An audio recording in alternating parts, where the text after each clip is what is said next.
If earning an extra $1,000 per week from anywhere around the world with just a laptop and an internet connection sounds interesting to you, then stick around because these 4 side hustles that I'm going to reveal in this video will definitely help you get you toward your goal. If you're new here, I'm Nick, and on this channel we share travel and business tips that can help you build your own remote business so that you can travel around the world. And if that's something that excites you, then consider joining our community and hitting that subscribe button. Now let's dive into the 4 side hustles that can help you earn an extra $1,000 per week. Some of the side hustles require some skills and some require no skills at all, but don't worry, you can learn them all for free on YouTube, just like what we did. For each side hustle, I'll break down the tasks that you'll be required to work on, the tools that you'll need, and how much you can actually charge. And at the end, I'll rank each of these side hustles in terms of how easy it is to get started if you have no experience. Video editing.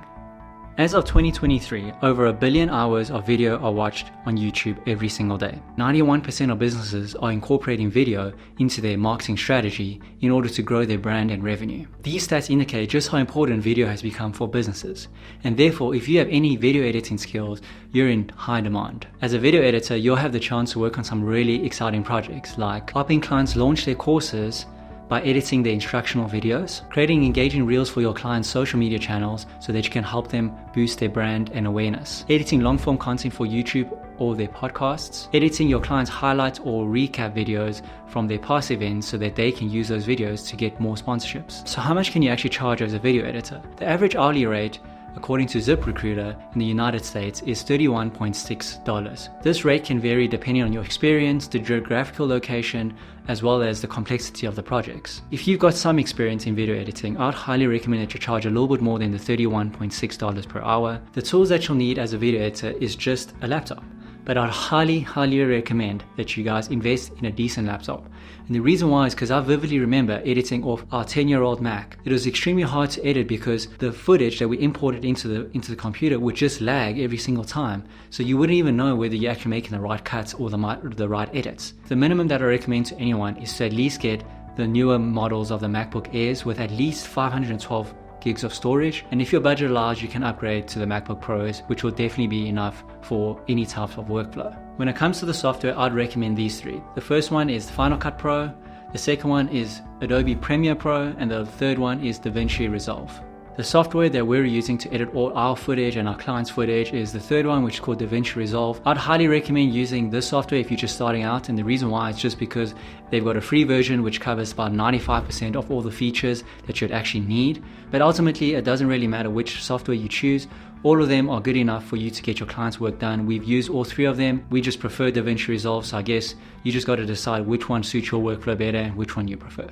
Virtual Assistant. As a virtual assistant, you can be expected to provide services in one of these 2 categories. Admin support, like managing emails, scheduling appointments, data entry, and taking notes in virtual meetings. Social media management, assisting with scheduling posts, engaging with the community, or creating content. The great thing about being a VA is other than having a laptop and a Wi-Fi connection, all the tools will be provided to you by your client. So how much can a VA typically charge? A VA typically charges between $5 to $50 per hour. I'd highly recommend that while you're working as a VA, that you actually upskill yourself on other skill sets. And the reason why is because while you're working with your clients, you will start realizing that there's some skill gaps that maybe you can actually fulfill for them, which will allow you to earn more money. And that's why I believe that being a VA is by far the most underrated side hustle that you can start today. And I guess most people don't take it on just because it doesn't sound really sexy or doesn't sound very cool.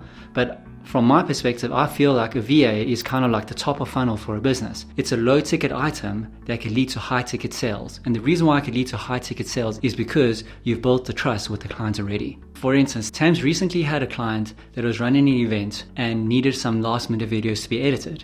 Tams decided to offer her assistance, and from that, she earned an extra $7,500 just from editing a couple of short videos. So don't let that title fool you.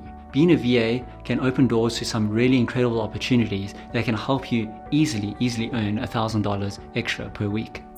Graphic design. Even though video content is the trend right now, graphic designers are still in really high demand. In fact, according to this article, about 80% of small businesses recognize its crucial role. As a graphic designer, your skills are in constant demand, and here are some of the tasks that you can expect to take on. Designing logos and brand identities, creating marketing materials, making graphics for social media posts, designing website layouts, designing book layouts, The number one tool that I highly recommend for anyone to get started in this field is called Canva. And the reason why is because Canva is extremely easy to use because they've got templates for nearly everything. So if you don't feel like you're a strong designer, just use these templates as a guideline until you start developing the creative eye to be able to design freely. So if you need like business presentations for your clients, there's a template for you. If you need brochures, they've got templates for those. If you need YouTube thumbnails, they've got templates for those.